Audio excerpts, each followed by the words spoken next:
Hello everyone, welcome to our channel Educationify. আজকের thumbnail দেখে তোমরা তো বুঝেই গেছো যে আমরা কি টপিক নিয়ে আলোচনা করতে চলেছি। একটা হিস্ট্রির একটা গুরুত্বপূর্ণ চ্যাপ্টার বলতে পারো। স্ট্যাটিক জিকেতে তো হিস্ট্রি একটা বেশ ভালো জায়গা দখল করে আছে এবং তার মধ্যে আমরা সবসময় এমসিকিউ টাইপের কোশ্চেন অ্যান্সার শুধু মুখস্থ করব এবং ডিটেল জানবো না, সেটা কিন্তু সম্ভব নয়। কারণ শুধুমাত্র যে আমরা ফুড এসআই বা পিএসসি ক্লার্কশিপ বা এই ধরনের পরীক্ষার জন্য প্রিপেয়ার হচ্ছে তা নয়। এসএসসি লেভেলের পরীক্ষার জন্য বলো বা ডাব্লিউবিসিএস এর জন্য বলো বা ইভেন ইউপিএসসিও বলতে পারো, এই চ্যাপ্টারগুলো কিন্তু ভীষণ ভীষণ গুরুত্বপূর্ণ। তাই আজকে ক্লাসটা মোটামুটি যতটা ডিটেলডে বোঝালে তোমাদের এখান থেকে কোশ্চেন অ্যান্সার বুঝতে সুবিধা হবে সেভাবেই আমি চ্যাপ্টারটা শুরু করছি। তাহলে চলো কথা না বাড়িয়ে বরং ক্লাসটা শুরু করে। দেখো, খিলাফত আন্দোলন এই বিষয়টা যদি আমি শুধু আজকের টপিকে রাখি, যদিও আজকের থাম্বনেলে সেটাই দেওয়া আছে, কিন্তু যদি শুধু খিলাফত আন্দোলন বলি তাহলে কিন্তু মানে ঠিকঠাক হবে না। তার কারণ হচ্ছে খিলাফত আন্দোলনের সঙ্গে যেটা জড়িয়ে ছিল সেটা কিন্তু অহিংস অসহযোগ আন্দোলন, যেটা মহাত্মা গান্ধী শুরু করেছিলেন। দুটো কিন্তু পরের দিকে গিয়ে একদম একে অপরের সাথে জড়িয়ে গেছিল, ঠিক আছে? তো আমরা শুরু করব প্রথমে খিলাফত আন্দোলন দিয়ে, কিন্তু তারপরে চলে যাব কিন্তু অবশ্যই অসহযোগ আন্দোলনের দিকটাতেও, ঠিক আছে? তো চলো, প্রথমেই যেটা তোমাদেরকে বলবো সেটা হচ্ছে ক্যালিফা। ক্যালিফা এই শব্দটা কিন্তু খলিফা শব্দের ব্যুৎপত্তিগত স্থান বলতে পারো। এই ক্যালিফা শব্দটা থেকে কিন্তু খলিফা শব্দটি এসেছে। আর যদি বলো যে এই খলিফা আদর্শের সূচনাটা কবে থেকে হয়েছিল, তাহলে বলবো আমরা সবাই জানি যে মুসলিম ধর্মের যে প্রবর্তক হযরত মুহাম্মদের মৃত্যুর পর যখন হযরত আবু বকরের খলিফা পদ পেল, তখন থেকে মোটামুটি কিন্তু এই খিলাফত আদর্শের সূচনা হয়ে গেছিল। আর যারা ভারতীয় মুসলমান ছিল তারা কিন্তু আমি এটা ব্রিটিশ অবশ্যই পরাধীন ভারতের কথাই বলছি, তো ব্রিটিশ অধীনস্থ ভারতে যারা ভারতীয় মুসলমান তারা কিন্তু মূলত তুরস্কের যে সুলতান, মানে যেখানে অটোমান সাম্রাজ্য ছিল, তার যে সুলতান দ্বিতীয় আব্দুল হামিদ লাহোরি, তাকেই কিন্তু মুসলিম জগতের ধর্মগুরু হিসাবে মেনে নিত এবং তার অসম্মান মানে ওদেরও অসম্মান, এটাই তারা মনে করত। তো যখন আব্দুল হামিদ লাহোরি এরা কি করেছিল, মানে ইনি কি করেছিলেন, ইনি মূলত পশ্চিমী দেশের আক্রমণ থেকে অটোমান সাম্রাজ্যকে রক্ষা করবার জন্য এবং পশ্চিমী যে দেশগুলো গণতান্ত্রিক বিরোধী দলকে পরাস্ত করবার জন্য তিনি প্যান ইসলামবাদী কিছু কর্মসূচি চালু করেছিল। তো যখন প্রথম বিশ্বযুদ্ধ শুরু হলো তখন কি হলো, তিনি অবশ্যই মিত্র শক্তির পক্ষ নিল না, তিনি কিন্তু জার্মানির পক্ষ নিল। তো জার্মানির পক্ষ নেওয়াতে যেটা হলো, যেটা অন্যান্য দেশের সাথে হয়েছিল, মিত্র শক্তি যখন জয়ী হলো তখন কিন্তু তুরস্ককেও ব্যবচ্ছেদ করলো এবং তুরস্ককে শুধু ব্যবচ্ছেদ করলো না, অবশ্যই কিন্তু খলিফারও কিন্তু সম্মানহানি করলো এবং তার যে ক্ষমতা সেটাও কিন্তু অনেকটাই হ্রাস করে দিল।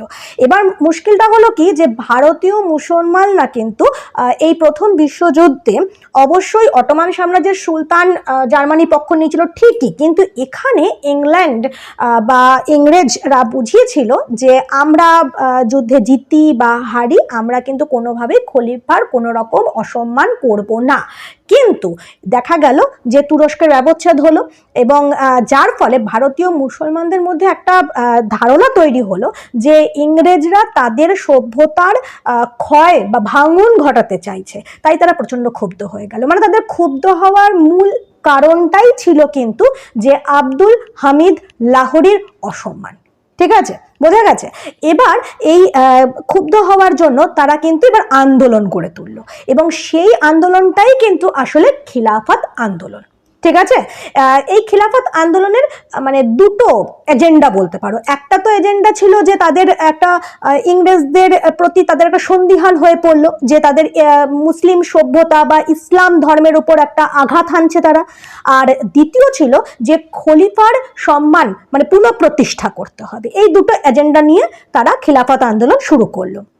এবার যখন খিলাফত আন্দোলন শুরু করলো তো তাদের মোটামুটি যারা প্রথম সারির নেতারা যারা এই আন্দোলনটা গড়ে তুলেছিল তাদের মধ্যে নাম নিতে পারা যায় শওকত আলী, মোহাম্মদ আলী, মৌলানা আবুল কালাম আজাদ, হযরত মোহানি এদের নাম উঠে আসবে কিন্তু।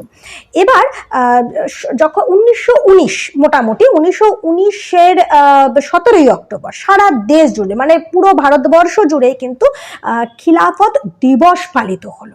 এবার এই 1919-এর মাঝামাঝিতে কিন্তু গান্ধীজি কি করলেন, গান্ধীজি কিন্তু পরোক্ষভাবে না প্রত্যক্ষভাবে এই খিলাফত আন্দোলনকে সমর্থন করেছিলেন এবং মুসলমান সমাজও কিন্তু সম্মানের সঙ্গে গান্ধীজিকে তাদের সভাপতি নির্বাচিত করলো সর্বভারতীয় মুসলিম সমাবেশে, ঠিক আছে। এবং সেটা সাল ছিল 1919 সালের 23শে নভেম্বর এবং তার পরের দিন মানে 24শে নভেম্বর সেখান থেকেই কিন্তু সর্বভারতীয় খিলাফত কমিটি গঠন হলো, ঠিক আছে, এই সভাতেই।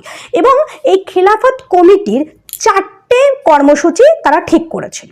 একটা ছিল তো পুলিশ এবং সেনাবাহিনী থেকে ইস্তফা, দ্বিতীয় ছিল সমস্ত সরকারি খাজনা বন্ধ, তৃতীয় ছিল যে সমস্ত ইংরেজদের অসামরিক পদ রয়েছে সেগুলো থেকে ভারতীয়দের ইস্তফা, আর 4 নম্বর কর্মসূচি ছিল যে সমস্ত ইংরেজদের দেওয়া উপাধি আছে সেগুলো বর্জন করা। এই 4টে কর্মসূচি নিয়ে তারা কিন্তু আন্দোলন শুরু করে দিল।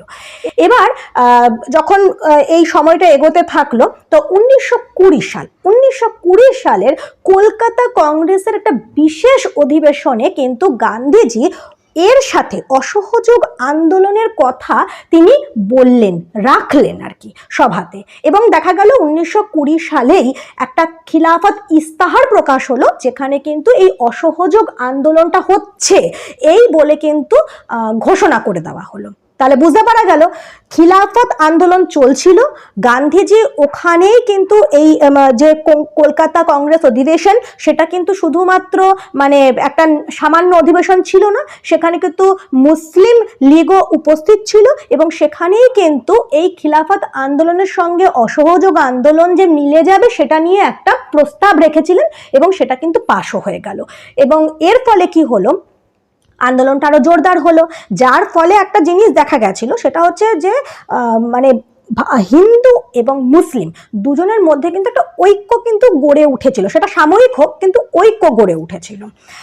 এবার এই আন্দোলন জোরদারভাবে চলতে থাকলো, কিন্তু এই আন্দোলনের একটা বিপদ ঘটলো যেটা আমরা দেখতে পাবো 1922 সালে। তার আগে বলি যে এই আন্দোলনের মোটামুটি কিন্তু আন্দোলনটা চলাকালীন মোটামুটি 400টি শ্রমিক ধর্মঘট কিন্তু পালিত হয়েছিল এবং 1921 সালে যখন প্রিন্স অফ ওয়েলস কলকাতা এবং মুম্বাইতে এসেছিল, তখন তো বোম্বাই নাম, তো এসেছিলেন, তখন কিন্তু এই দুটো শহরেই ধর্মঘট পালিত হয়। মানে এই আন্দোলনটা, এই দুটো আন্দোলনের একটা যে রেশ সেটা কিন্তু পুরো ভারতবর্ষ জুড়েই ছড়িয়ে পড়েছিল। কিন্তু মুশকিলটা হলো, আমরা যারা ইতিহাস একটু ভালো করে পড়েছি তারা তো জানি, যারা আমাদের একটু আলো আধারি আছে তাদেরকে বলে রাখি যে 1922 সালের 5ই ফেব্রুয়ারি উত্তরপ্রদেশের গোরখপুর জেলায় কি হলো, চৌরিচৌরা নামক স্থানে 22 জন পুলিশকে পুলিশ স্টেশনে আটকে পুড়িয়ে মারা হলো। মূলত এটার একটা কারণ ছিল, কারণ তারা তার আগে নির্বিচারে মানুষদের অত্যাচার করেছে, মানে তাদের উপর প্রচণ্ড শোষণ করেছে, গুলিও চালিয়েছে। তো এর বিরুদ্ধে ক্ষোভ প্রকাশ করে কিন্তু এই ঘটনাটা ঘটে গেল। এবার যেহেতু এটা ছিল অহিংস অসহযোগ আন্দোলন, তাই মহাত্মা গান্ধীজির মনে হলো যে এই আন্দোলনটা হিংসার দিকে চলে যাচ্ছে, অহিংস যে কথাটা ছিল এই আন্দোলনের মূল বক্তব্য সেটা নেই। তাই তিনি কিন্তু সেই বছরের 12ই ফেব্রুয়ারি অসহযোগ আন্দোলন বন্ধ করে দিলেন। মানে পুরো ভারতবর্ষ জুড়ে যে একটা উত্তেজনা সৃষ্টি হয়েছিল এবং ব্রিটিশরাও কিন্তু তাতে ভয় পেয়েছিল, কারণ অলরেডি বিশ্বযুদ্ধে তাদের অনেক সৈন্য ক্ষয় হয়েছে, জিতেছে ঠিক আছে কিন্তু সৈন্য ক্ষয় হয়েছে এবং একটু হলেও তো তারা দুর্বল হয়ে পড়েছে। তো সেই দিক থেকে তারপর আবার এই আন্দোলন সবটা মিলিয়ে কিন্তু একটা প্রভাব তো তৈরি হয়েছিল। হয়তো স্বাধীনতা পাওয়ার ক্ষেত্রে অনেকটা বেশি এগিয়ে যেতাম আমরা খুব তাড়াতাড়ি, কিন্তু এই হিংসার ঘটনাটা সাময়িকভাবে ঘটে যাওয়াতে কিন্তু গান্ধীজি অসহযোগ আন্দোলনটা বন্ধ করে দিলেন। এবং এই অসহযোগ আন্দোলন আর খিলাফত আন্দোলন যেহেতু মিশে গিয়েছিল, তাই এই অসহযোগ আন্দোলন থেকে যখন পুরোপুরি গান্ধীজি সরে গেলেন তখন কিন্তু খিলাফত আন্দোলনেরও কিন্তু প্রভাবটা ধীরে ধীরে কমে গেল। এবং সবচেয়ে বড় কথা হচ্ছে 1924 সালে যখন কামাল পাশা তুরস্কের খলিফা পদটাই খারিজ করলো, তখন কিন্তু মানে খলিফা পদটা পুরোপুরি বিনাশ করলো, তখন কিন্তু এই খিলাফত আন্দোলনের কোনো গুরুত্বই থাকলো না, যার ফলে কিন্তু খিলাফত আন্দোলন এখানেই শেষ হয়ে গেল।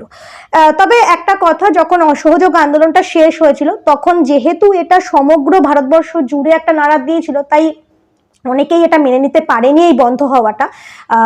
যেমন সুভাষচন্দ্র বসুই কিন্তু এটাকে জাতীয় বিপর্যয় বলেছিলেন, কারণ তার মতে এই আন্দোলনটা চললে ভারত অনেক তাড়াতাড়ি স্বাধীনতা লাভ করতে পারত, তাই এটা উনি মনে করতেন। হ্যাঁ, কারণ এই আন্দোলন আরো দীর্ঘতর হতো এবং আরো গুরুতর হয়ে উঠত।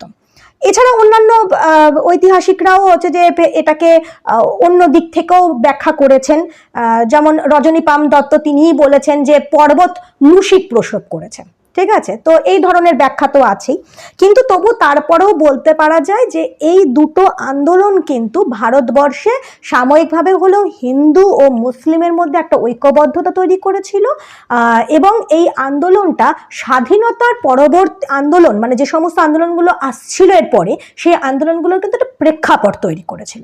ঠিক আছে, তবে এই আন্দোলনগুলোর ব্যর্থতার পিছনে কয়েকটা কারণও ছিল। প্রথমত, খিলাফত আন্দোলনটা ছিল সম্পূর্ণ ধর্মকেন্দ্রিকতা এবং একটা সাম্প্রদায়িক বিভেদের মধ্যে ছিল। আর তার থেকেও বড় কথা হচ্ছে যে একটা তো হিংসার অনুপ্রবেশ ঘটলো, আর হচ্ছে গিয়ে যে এই আন্দোলনের মূল উদ্দেশ্য, দেখো এই আন্দোলনটা শুরুই হয়েছিল কিন্তু খলিফার সম্মান পুনঃপ্রতিষ্ঠা। তো এই আন্দোলনে মানে অনেকেই মনে করছিল যে স্বরাজ উপেক্ষিত হচ্ছে, মানে স্বরাজের যে দাবি সেটা উপেক্ষিত হচ্ছে, তাই এই আন্দোলনের কিন্তু ব্যর্থ হওয়ার বেশ কিছু কারণও কিন্তু ছিল। ঠিক আছে, আমরা আজকে মূলত খিলাফত আন্দোলন দিয়ে শুরু করলাম, কিন্তু চললো এটা অসহযোগ আন্দোলন শেষ হওয়া নিয়ে, কারণ দুটো আন্দোলন মিলমিশ হয়ে গেছিল, তাই একটা আন্দোলন পড়লে কিন্তু আমাদের চলবে না। আশা করি তোমরা বুঝতে পেরেছো যে এখান থেকে কি কি পয়েন্ট উঠে আসছে এবং কি পয়েন্টগুলো তোমাদের নোট ডাউন করলে পরে তোমাদের প্রিপারেশনটা আরেকটু ভালো হবে। আমি চেষ্টা করেছি ডিটেইলে তোমাদেরকে এর ইনফরমেশনটা দিতে। একটা ইনফরমেশন এখনো বাকি আছে, সেটা হচ্ছে যে যখন এই অসহযোগ আন্দোলনটা হয়েছিল তখন ভারতের ভাইসরয় কিন্তু ছিল লর্ড রিডিং। এটা কিন্তু অবশ্যই একটা গুরুত্বপূর্ণ একটা পয়েন্ট, সেটা কিন্তু নোট ডাউন করতে একদম ভুল। আজকের ভিডিওটা কেমন লাগলো?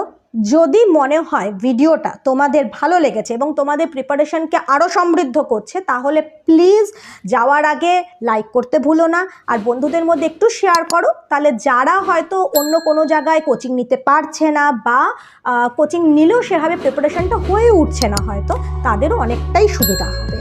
আর অবশ্যই বলবো চ্যানেলটা সাবস্ক্রাইব করতে ভুলো না। পরবর্তী আরও অনেক ভিডিও আসছে এরকম ইনফরমেশন নিয়ে, তাই সেগুলো তোমাদের প্রথমেই পেতে গেলে কিন্তু ওই যে ঘন্টার মতো চিহ্নটা আছে, মানে নোটিফিকেশন বেল, সেটা কিন্তু অন করে রাখতে হবে। তাহলে আজকের মতো বিদায় নিচ্ছি, সবাই খুব ভালো থেকো, গুড বাই, টেক কেয়ার।